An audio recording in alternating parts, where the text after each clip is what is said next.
Joseph Mallard William Turner captured the quality of light within his greatest paintings.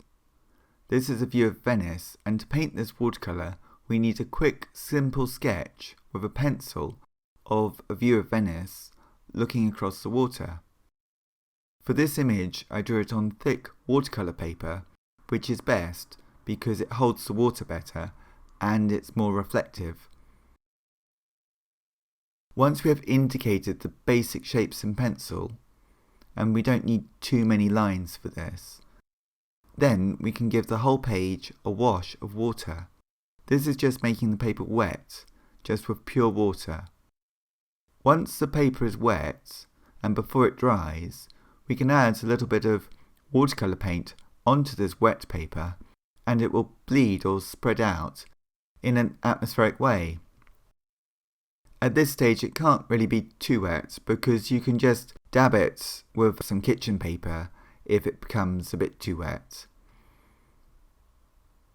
We can add some more colours to this scene to try and capture that essence of light, but I wouldn't use any white because with watercolour, if you use white, the translucent quality of watercolour disappears and it becomes an opaque and solid paint. And now it is time to paint the silhouette of the various buildings that we can see of this scene of Venice. And to do this I use a bluish grey colour, and I carefully use the point of the brush to define the edges, and then I pull the paint away from those edges to block in the area. So find the edge first and then pull the paint away from the edge. I'm trying to simplify what I see as much as possible, because that's what Turner was always doing. If you want to capture the essence of something, you don't want to be bogged down in too many details, and any sort of details that will add to this picture will be towards the end of painting it. So at the moment, once we have the silhouette, then we can block it in these neutral colours, and then there are going to be some richer colours in the foreground of the boats and some of the reflections.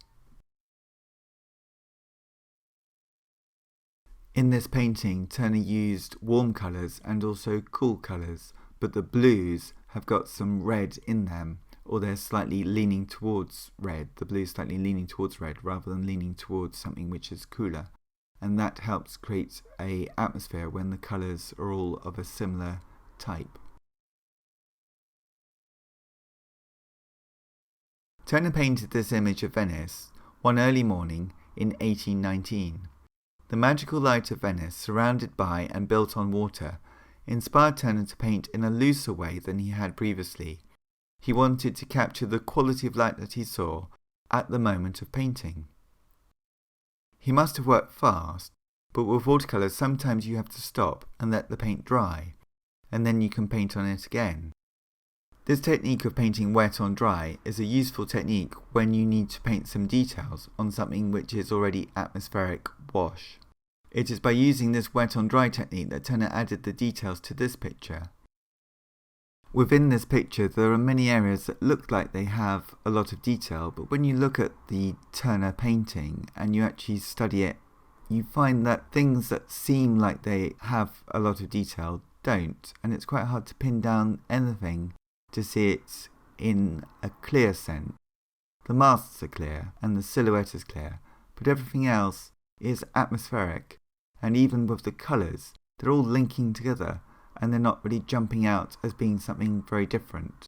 A limited palette, and that limited palette enables Turner to create a great atmosphere, and then the style of watercolour that he developed enabled him to capture the quality of light that he was looking for, led on to him being able to develop different ways of doing this in oil paint.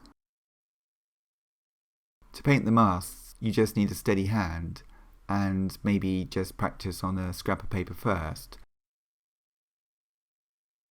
Turner became an artist famous for the way he captured light, and it is through these watercolours he did in Venice that he learnt at least what his challenge was. My name is Tom McPherson, and thank you for watching this art tutorial. Please subscribe to watch more in this series of how to paint like a famous artist.